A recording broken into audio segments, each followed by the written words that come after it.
ఓం సాయిరాం బాబా భక్తులందరికీ కూడా నమస్కారం అండి. అందరూ కూడా సుఖంగా సంతోషంగా ఎప్పుడూ కూడా ఆనందంగా ఉండాలి అని చెప్పి ఆ బాబాగారి తరపున నేను కూడా మనస్ఫూర్తిగా కోరుకుంటున్నాను. ఈరోజు బాబాగారు అందించే సందేశం ఏంటి అంటే కనుక, తక్షణమే రేపు గురువారం ఉదయం 10:45 లోపు ఇది ఒక్కటి వేసి నువ్వు దీపం కనుక పెట్టావు అంటే నీ జాతకం మారి నీ ఇంట్లోకి డబ్బు అనేది దూసుకు వస్తుందమ్మా అని చెప్పి ఏదో తెలియని సందేశాన్ని ఈరోజు బాబాగారు మనకు అందించడానికి మన ముందుకు వచ్చారండి. మరి బాబాగారు ఏ సందేశం అందించినా కూడా అది మన భవిష్యత్తుకు పునాది అని చెప్పి మనందరికీ కూడా తెలిసిన విషయమే కదా. మరి ఎవరికైతే బాబాగారి మీద పూర్తి నమ్మకం విశ్వాసం ఉంటాయో వారందరూ కూడా ఈ వీడియోని ఎక్కడా కూడా స్కిప్ చేయకుండా చివరి వరకు చూడండి. అప్పుడే బాబాగారి సందేశం అర్థమవుతుంది. దానికంటే ముందు చాలామంది కూడా గురువుగారి గురించి అడుగుతున్నారండి. అక్క, ఎన్నో రకాల సమస్యలతో మేము సతమతమైపోతున్నాము, మీకు తెలిసిన గురువుగారు ఎవరైనా ఉంటే చెప్పండి అక్క అని చెప్పి అడుగుతున్నారు. నేను పదే పదే ఈ గురువుగారి గురించే ఎందుకు చెప్తున్నాను అంటే కనుక, నేను జీవితంలో కష్ట సమయంలో ఉన్నప్పుడు అసలు ఈ కష్టం నుంచి బయటపడగలనా అనుకున్నానండి. అటువంటి సమయంలో గురువుగారిని కాంటాక్ట్ అయ్యాను. గురువుగారు చేసిన పూజల వల్ల ఆ కష్టం నుంచి నేను బయటపడి ఈ రోజున ఆనందంగా జీవితంలో ముందడుగు వేస్తున్నాను. అలాగే మీ జీవితాలలో ఎటువంటి సమస్యలున్నా కానీ శ్రీ షిరిడి సాయిబాబా ఆశీస్సులతో జ్యోతిష్యం చెప్పబడును. గురూజీ శివరామరాజు గారు. Phone number 9959422552. మీరు ఇప్పటి వరకు ఎన్నో చోట్ల జ్యోతిష్యం చెప్పించుకొని మీరు ఆశించిన మార్పులు మీ జీవితాలలో జరగలేదని చెప్పి బాధపడి ఉంటారు. కానీ ఇక్కడ అస్సలు అలా జరగదండి. మీ సమస్యలు ఏవైతే ఉన్నాయో, ప్రేమ, పెళ్లి, ఉద్యోగం, రాజకీయం, సంతానం లేక ఇబ్బంది పడుతున్నా, భార్యాభర్తల మధ్య గొడవలున్నా, అప్పుల సమస్యలున్నా, శత్రువుల సమస్యలున్నా, అవేంటో మీరు గురువుగారికి వివరించి చెప్పినట్లయితే వాటికి తగిన పూజలు చేసి మీకు గురువుగారు రోజులలోనే పరిష్కారాన్ని చూపిస్తారు. గురువుగారు చెప్పినట్లు 100కు 1000% జరుగుతుంది. నమ్మకంతో కాంటాక్ట్ అవ్వండి. మీకు ఉన్న సమస్యల నుంచి బయటపడి ఆనందంగా జీవితంలో ముందడుగు వేయండి. ఇక బాబాగారి యొక్క సందేశం ఏంటో ఇప్పుడు మనం తెలుసుకుందాం. బిడ్డ, ఎన్నో కష్టాలు, ఎన్నో బాధలు అన్నింటినీ కూడా తట్టుకొని నిలబడుతున్నావు. ఒక్కొక్కసారి మనసుకి భారంగా, బాధగా అనిపిస్తూ ఉంటుంది కదా. బాబా, ఈ కష్టాలేంటి, ఈ బాధలేంటి, ఏ జన్మలో ఏం పాపం చేశానో నాకైతే తెలియదయ్యా. కాకపోతే ఈ జన్మలో గట్టిగా నాకు బాధలు పడుతున్నాయి నాయనా. నేను పోయిన జన్మలో ఏం పాపం చేశానో తెలియదు, కానీ ఈ జన్మలో మాత్రం నాకు తెలిసి నేను ఎవ్వరికీ కూడా ఏ అన్యాయము చేయలేదు బాబా. బాబా, ఈ కష్టాలు నేను పడలేకపోతున్నాను, ఈ బాధలనేవి తట్టుకోలేకపోతున్నాను. రోజు రోజుకి ఈ రోజుకు పోతాయి అని చెప్పి ఎదురు చూస్తూ వస్తున్నాను. అలాగే సంవత్సరాలు గడిచిపోతున్నాయి తప్ప నా బాధలలో ఏ మార్పు కూడా లేదయ్యా. మనస్ఫూర్తిగా ఒక్కసారి నవ్వాను అంటే ఆ నవ్వు వెనకాలే మళ్ళీ ఏదో ఒక బాధ వస్తూనే ఉంది. ప్రశాంతంగా నవ్వడానికి భయమేస్తుంది బాబా, ఎక్కడ కష్టాలు వచ్చి పడతాయో అని చెప్పి. మానసికంగా కూడా గుండెల్లో దడ పుడుతుంది బాబా. ఎందుకంటే పడి అలసిపోయాను కాబట్టి. ఇక ఓపిక లేదయ్యా.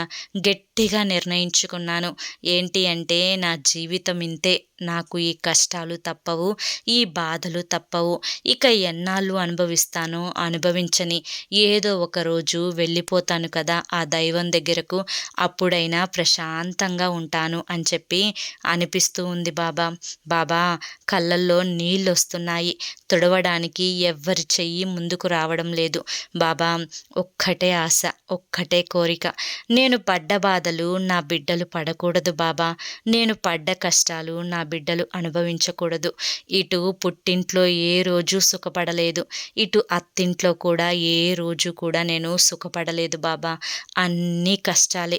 ఊహ తెలిసిన దగ్గర నుంచి కష్టం మీద కష్టం నా మీద పగబట్టి నన్ను వెంటాడుతూ వస్తున్నాయి. ఒక్కరోజైనా సంతోషంగా ఉండే అదృష్టం ఈ జన్మకు ఉంటుందో లేదో నాకైతే తెలియదు, కానీ నా బిడ్డలు మాత్రం ఆనందంగా ఉండడం కోసం నా శాయశక్తులా ప్రయత్నిస్తున్నాను బాబా. అన్ని కష్టాలను దిగమింగుకొని భర్త ఆదరణ నాకు దొరకకపోయినా కానీ దాన్ని కూడా తట్టుకొని నిలబడుతున్నాను బాబా.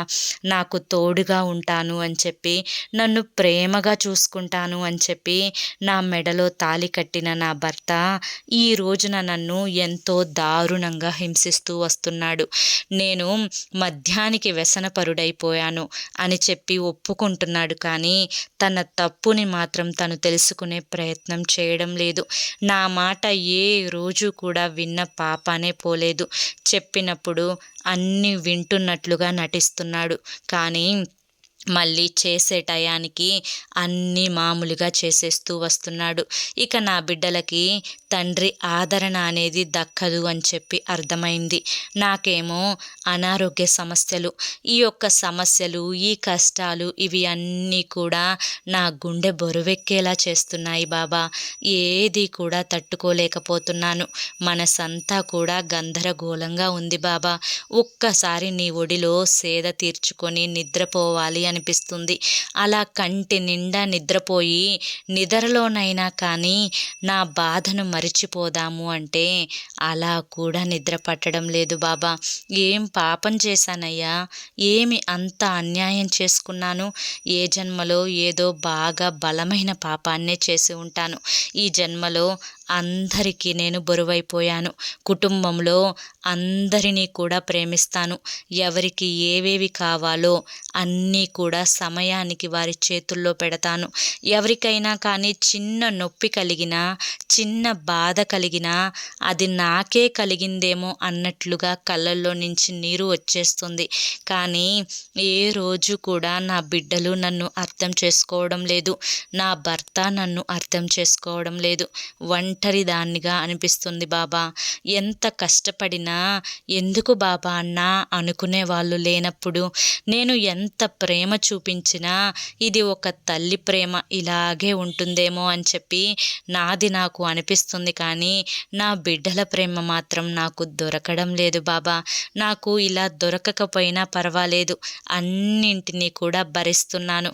భరించగలిగి తట్టుకోగలిగిన శక్తి నాకు లేకపోయినా అన్నీ కూడా మీరు పెట్టిన బాధలే కదా అని చెప్పి ఒక్కొక్కసారి మిమ్మల్ని కూడా నిందిస్తూ ఉన్నాను. నన్ను క్షమించండి బాబా అని చెప్పి ప్రతిసారి కూడా ఇలా ఒకటా రెండా చెప్పుకుంటూ పోతే ఎన్నో బాధలు కదా తల్లి. అన్ని బాధలకి కూడా ఒక ముగింపు ఉంటుంది. నీ బాధలకి కూడా ముగింపు రోజు రానే వచ్చింది. ఇక ఎంతకాలం బాధపడతావు? నా బిడ్డ ఎంతకాలమో బాధలు పడి పడి విసిగిపోయి తన యొక్క బాధనంతా కూడా కన్నీటి రూపంలో ధారలాగా కారుస్తూ ఉంటే ఏమి చెయ్యలేని చేతగాని తండ్రి స్థానంలో ఉన్నాను తల్లి. ఎందుకంటే కొన్ని కర్మఫలాలు అనేవి భగవంతుడు కూడా తప్పించలేడు.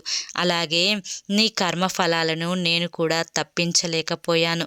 ఒక్కొక్కసారి నువ్వు నన్ను నిందిస్తున్నా కానీ ఆ నిందలన్నింటినీ కూడా భరిస్తూ వస్తున్నాను తప్ప నీ మీద నాకు ఎటువంటి కోపము రావడం లేదు తల్లి.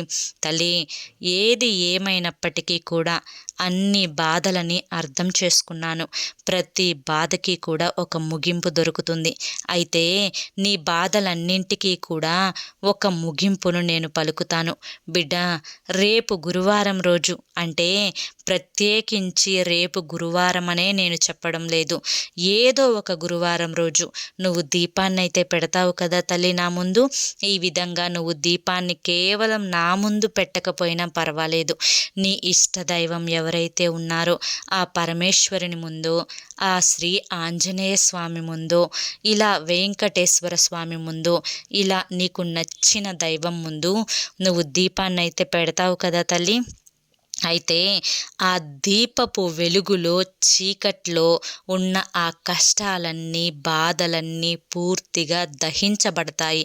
కాబట్టి ఆ దీపంలో నువ్వేం చేస్తావు అంటే కనుక ఒక చిన్న యాలుకను, అది కూడా బాగా పచ్చగా ఉన్న ఆకుపచ్చ రంగులో ఉన్న యాలుకను, ఎండిపోయి తెల్లగా అయిపోయిన యాలుకను కాకుండా పచ్చగా ఉన్న యాలుకను వేసి, ఆ వేసే సమయంలో నీ సంకల్పం ఏంటో చెప్పుకో తల్లి.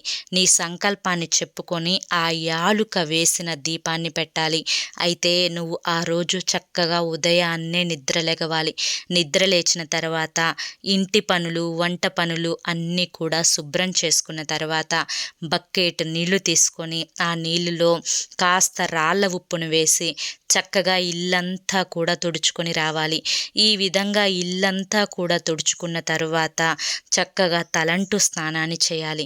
తలంటు స్నానం చేసిన తర్వాత నువ్వు ఇంట్లో దీపారాధన చేసుకుంటావు కదా తల్లి, ఆ దీపారాధన చేసుకునే ముందు చక్కగా నీకు నచ్చిన పూలతో భగవంతులందరినీ కూడా నీ దైవ మందిరంలో అలంకరించుకున్న తర్వాత నీట్గా నువ్వు 3 ఒత్తులను కలిపి ఒక ఒత్తిగా మార్చి ఆ ఒత్తిని నువ్వు మట్టి ప్రమిదల్లో వేసి ఆ ప్రమిదల కింద తమలపాకును పెట్టి తమలపాకు మీద మట్టి ప్రమిదలు పెట్టి ఆ ప్రమిదలలో ఇటుపక్క ఒక యాలుక అటుపక్క ఒక యాలుక దీపపు ప్రమిదలో వేసేసి అప్పుడు నువ్వు సంకల్పం చెప్పుకొని దీపాన్ని వెలిగించు.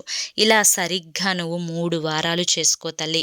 ఈ విధంగా 3 వారాలు చేసుకునేటప్పటికీ కూడా నీ యొక్క కష్టాలు బాధలు అన్నీ కూడా తీరిపోయి నువ్వు ఏదైతే మొదటి వారం దీపం వెలిగించుకునే ముందు, రెండవ వారం దీపం వెలిగించుకునే ముందు, 3వ వారం దీపం వెలిగించుకునే ముందు నువ్వు ఏదైతే సంకల్పించుకుంటావో ఆ సంకల్పం అనేది ఖచ్చితంగా నెరవేరుతుంది తల్లి. కానీ ఈ 3 రోజులు కూడా నువ్వు ఒక్క కోరికనే సంకల్పించుకోవాలి. ఈ విధంగా సంకల్పించుకొని నువ్వు దీపాన్ని వెలిగించు. ఇలా 3 గురువారాలు కనుక నువ్వు చేశావు అంటే కనుక ఖచ్చితంగా నీ యొక్క సంకల్పం అనేది తీరుతుంది. బిడ్డ, ఎన్నో కష్టాలని అనుభవిస్తున్నావు, ఎన్నో బాధలని అనుభవిస్తున్నావు. నీ బాధలన్నింటినీ కూడా పూర్తిగా దగ్గర ఉండి అన్నింటినీ ఆలకిస్తూ వస్తున్నాను తల్లి. ఒక్క మాట చెప్తాను, జాగ్రత్తగా వింటావా బిడ్డ? ప్రతి మనిషికి కూడా, భూమి మీద పుట్టిన ప్రతి ప్రాణికి కూడా ఏదో ఒక కష్టం అనేది వస్తుందమ్మా. ఈ భూమి మీద బాగా డబ్బున్నోడికి సమస్యలున్నాయి, అస్సలు డబ్బు లేని వారికి కూడా సమస్యలున్నాయి. నువ్వు అనుకుంటూ ఉన్నావు డబ్బులున్న వారికి ఏ సమస్యలు ఉండవు అని చెప్పి. అది చాలా తప్పు తల్లి. ఎందుకంటే ఈ భూమి మీద ఉన్న సర్వ ప్రాణికోటిలో మానవ జన్మ అనేది చాలా ముఖ్యమైన జన్మ. ఈ జన్మలో ఎన్నో పాప పుణ్యాల కర్మ ఫలితాలను ఖచ్చితంగా అనుభవించాల్సి వస్తుంది. కానీ కొన్ని పాప పుణ్యాల కర్మ ఫలితాలను తప్పించుకునే అవకాశం కూడా ఉంటుంది. ఆ విధంగా తప్పించుకోవాలి అంటే నీ యొక్క మానవ జన్మ అనేది భగవంతునికి అంకితం చేయాలి. అంటే భగవంతునికి నిత్యం దీపారాధన చేసుకుంటూ ఉండడం, ఆపదలో ఉన్నవారికి, కష్టాల్లో ఉన్నవారికి నోటి సాయం, మాట సాయం చేస్తూ ఉండడం. అంతేకాకుండా నువ్వు 10 రూపాయలు సంపాదిస్తూ ఉంటే 10 రూపాయలలో 1 రూపాయి అనేది దాన ధర్మాలు చేస్తూ ఉండడం. ఈ విధంగా దాన ధర్మాలు ఎవరైతే చేస్తూ ఉంటారో ఆ దాన ధర్మాలు చేసేవారికి పూర్వ జన్మల కర్మ ఫలితాలు అనేవి కొన్ని తొలగింపబడతాయి. ఈ జన్మలో వారికి అదృష్టం అనేది పడుతూ ఉంటుంది. కాబట్టి ఈ యొక్క మానవ జన్మ అనేది మాధవ సేవకు తప్పకుండా ఉపయోగించుకోవాలి. బిడ్డ, కష్టంలో ఉన్నప్పుడు ఒక మనిషిని మరొక మనిషి ఆదుకోకపోతే ఎలా చెప్పు? కాబట్టి నీ తోబుట్టువులు కానీ, నీ తల్లిదండ్రులు కానీ ఎవరైనా కష్టంలో ఉన్నప్పుడు ఎటువంటి ఈర్ష్య, స్వార్థము, అసూయ అనేవి నీ మనసులో ఉంచుకోకుండా వారికి తోచిన సహాయం, నీకు చేతనైన సహాయం, నువ్వు చేయగలిగిన సహాయం అనేది తప్పకుండా చేసుకుంటూ పోవాలి తల్లి. అప్పుడే ఆ కష్టాలు అనేవి, బాధలు అనేవి ఒక్కొక్కటిగా నీ నుంచి తొలగి వెళ్ళిపోతాయి అని చెప్పి గుర్తుంచుకో. ఇక నీ భర్తలో మార్పు రావడం కోసం ఎదురు చూస్తూ ఉన్నావు కదా తల్లి. ఖచ్చితంగా నీ భర్తలో మార్పు అనేది తప్పకుండా వస్తుంది. ఏ మాత్రం కూడా కంగారు పడకు, ఏ మాత్రం కూడా బాధపడకు. కొన్ని కర్మల కారణంగా నువ్వు నీ భర్తలో ఇటువంటి దురలవాట్లకు అలవాటు పడి నిన్ను హింసిస్తూ ఉన్నారు. ఇప్పుడు ఆ తాగుడు వ్యసనం ఏదైతే ఉందో లేదా మరి ఏ ఇతర దురలవాట్లు ఉన్నప్పటికీ కూడాను అది కేవలం ఆయన కర్మానుసారం అనుభవించాల్సి ఉంటుంది. కాబట్టి ఆ విధంగా తాగడం, ఆ విధంగా చెడు అలవాట్లకు బానిసత్వాన్ని వహించడం ఇదంతా కూడా అతని పాప పుణ్యాల కర్మ ఫలితం. దానికి నీకు ఎటువంటి సంబంధము లేదు. ఈ భూమి మీద ఈ మానవ జన్మ అనేది అత్యంత ముఖ్యమైనది తల్లి. కాబట్టి నువ్వు తెలుసుకోవాల్సిందల్లా కూడా ఏంటి అంటే మొదట నిన్ను నువ్వు గౌరవించుకోవాలి, నిన్ను నువ్వు ప్రేమించుకోవాలి, నీకు నువ్వు విలువనిచ్చుకోవాలి. తరువాతనే మరెవరి గురించైనా కానీ ఆలోచించాలి. ఎవరు నీ గురించి ఏ విధంగా ఆలోచిస్తున్నారో వారి గురించి కూడా నువ్వు అదే రకంగా ఆలోచించుకోవాలి. ఇది ఏ మాత్రం కూడా తప్పు కాదు తల్లి. ఇక తరువాత నీ బాధ అంతా కూడా నీ బిడ్డల గురించే కదా తల్లి. నీ బిడ్డలు నువ్వు పడిన కష్టాలు పడతారేమోనని చెప్పి, నీవు పడిన కర్మలన్నీ నీ బిడ్డలు అనుభవిస్తారేమోనని చెప్పి, నీ రాత అనేది నీ బిడ్డలకి వస్తుందేమో అని చెప్పి తల్లి, ఇవన్నీ కూడా పిచ్చి ఆలోచనలు. ఎందుకంటే నువ్వు పడుతున్న కర్మలేవి కూడా నీ బిడ్డలు అనుభవించరు.